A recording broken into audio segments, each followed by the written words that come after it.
hein, Cereto? Pô? Pois é, começou o ano pro Corinthians e o Corinthians teve uma pré-temporada, né?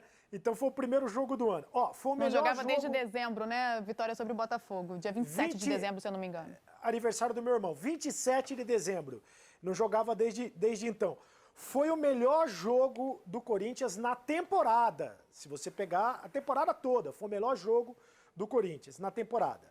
Foi o melhor jogo do Matheus Vital com a camisa do Corinthians. Não lembro do Matheus Vital ter jogado tão bem com a camisa do Corinthians. Muita gente jogou bem, o Fagner fez um jogo espetacular, o Gustavo Mosquito fez um jogo muito bom, o Gabriel fez um jogo muito bom, aliás, tem jogado muito bem sob o comando do Mancini, mérito do Mancini que tem melhorado alguns jogadores do Corinthians, e o Corinthians é absolutamente outro do início da temporada. O mancinismo, o Mancini até falou um pouco sobre isso ontem. O que é o tal do mancinismo? Ele primeiro arrumou a defesa, né? Voltou a jogar do jeito que o Corinthians jogou nos últimos 12 anos, né? Com marcação, é difícil fazer gol no Corinthians, marcação muito forte e depois pensando na parte ofensiva, né? O Thiago Nunes falava muito do futebol rock and roll.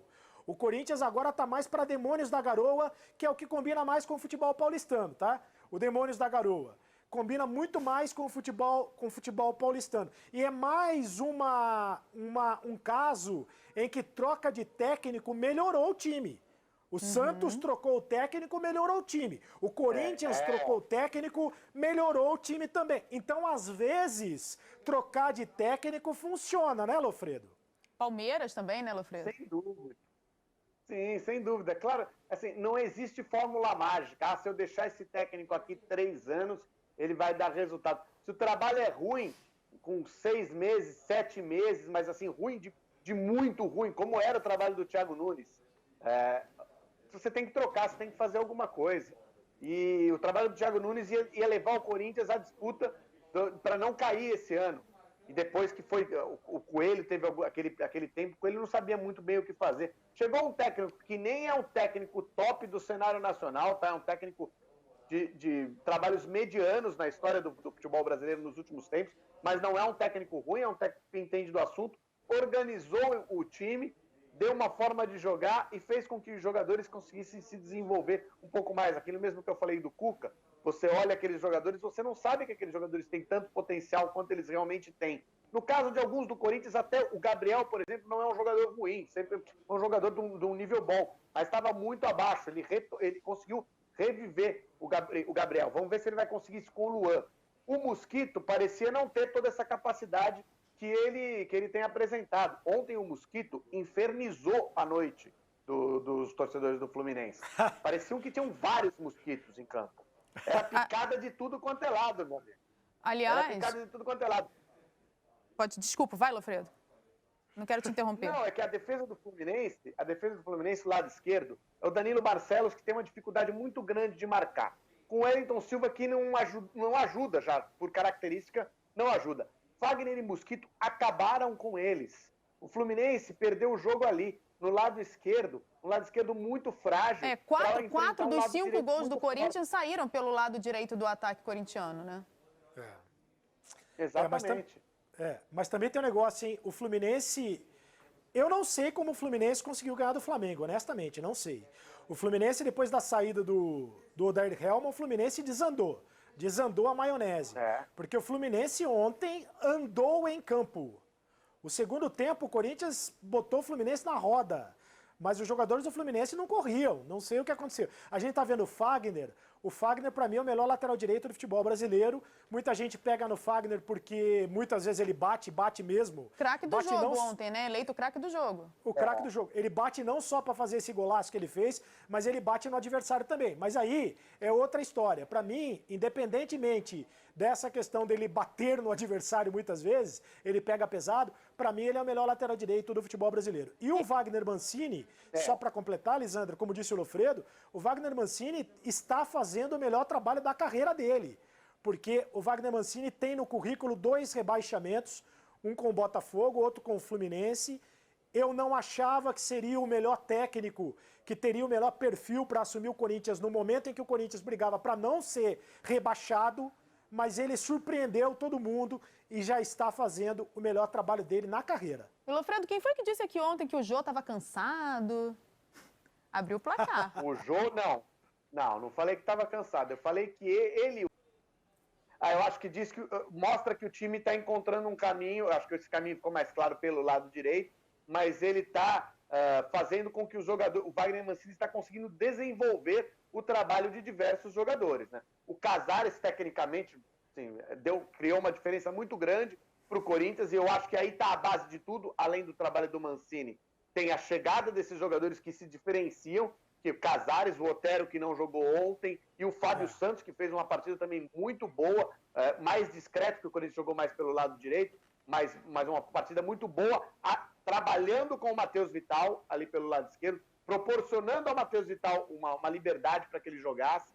Então, o Fábio Santos também acrescenta muito. Então, esses jogadores que chegaram, qualificaram o elenco, Wagner Mancini soube trabalhá-los e desenvolveu todos os outros. Por isso que ontem o Fagner foi o melhor do jogo? Na minha opinião foi, mas outros estiveram muito perto do Fagner. E os resultados do Fluminense fazem com que o torcedor viva uma gangorra de expectativa, né? Porque a vitória sobre o Flamengo no Clássico empolgou o torcedor e daí vem um 5-0, um sacode do Corinthians. Olha, sim, o Corinthians jogou muita bola, mas para ganhar de 5-0, assim, a maior goleada da história do confronto. O Corinthians nunca havia vencido o Fluminense de 5-0 na história. O Fluminense, eu não sei. É o tipo do jogo que tem que prestar atenção. Tem que fazer uma reunião, tem que chamar a galera no cantão, tem que tentar entender o que está acontecendo, porque foi um time apático. Foi um time que se entregou, entregou os pontos, jogou a toalha em campo, não competiu, né? E para um time que ainda está tentando brigar para conseguir uma vaga na Libertadores, porque vai virar G8 agora. Então a possibilidade é grande do Corinthians, por exemplo, se classificar. O Fluminense, o desempenho, a saída do Odair Hellmann desandou a maionese. Quero mostrar a tabela, mas antes de dizer que esse jogo me fez lembrar uma musiquinha que a minha filha canta, que é eu sacudi, sacudi, sacudi, mas a formiguinha não parava de subir. O Fluminense tomou um sacode e viu a formiguinha do Corinthians subir na tabela. Bora então para a tabela de classificação do Campeonato Brasileiro. Depois de terminada a 29ª rodada, o São Paulo é o líder com 56 pontos, aí vem Internacional, Atlético Mineiro, Flamengo formando o G4, G6 com Grêmio e Palmeiras também, Palmeiras com 2 jogos a menos. E aí a gente tem ali, é disso que eu quero falar. O Fluminense se manteve com o resultado, se manteve na 7ª posição, ou seja, virando um G8. Fluminense e Corinthians, neste momento, estariam incluídos. O Corinthians, com a vitória, subiu uma posição, então entrou nesse grupo e colocou o Santos uma para baixo, Lofredo. Por enquanto é G7, porque para virar G8, bom, na verdade, se o Palmeiras ganhar as duas... o Santos tem que estar entre os 8 para virar G8, tá? Isso. Porque se o Palmeiras ganhar a Copa do Brasil e a Libertadores, ele vai abrir 2 vagas, vai ser G7 do mesmo jeito. Então o Santos teria que estar entre os 8. 2 pontos para a gente Grêmio, finalizar. né?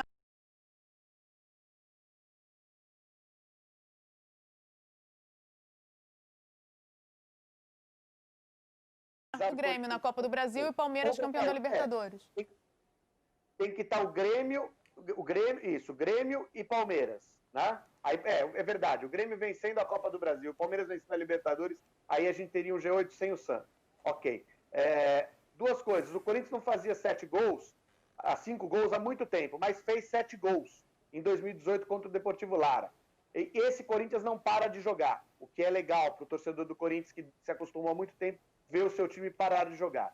E o torcedor do Fluminense deve estar ficando chateado porque o time ensaiou algo maior do que aquilo que tinha de potencial. E nesse momento está sem técnico, está sem o técnico que substituiu, porque o Ailton é o substituto do Marcão. E outra, para finalizar, além do torcedor do Fluminense, quem deve ter ficado preocupado com o resultado de ontem, depois do Clássico e da goleada sofrida pelo Fluminense, é o torcedor do Flamengo, porque se perdeu para o Fluminense, que levou de 5 do Corinthians, é que a coisa não está bem para os lados do rubro-negro também. Essa coisa do efeito dominó dos resultados, eu acho muito engraçado. Hoje eu vi na redação, olha, leva para o papo hoje lá no News o seguinte, se o Santos fez 3-0 no Boca e o Vasco também venceu o Santos, quer dizer que o Vasco tem que ir para a final da Libertadores. Sereto, obrigada pela sua participação aqui com a gente, viu? Um beijo grande, vou te acompanhar no Redação.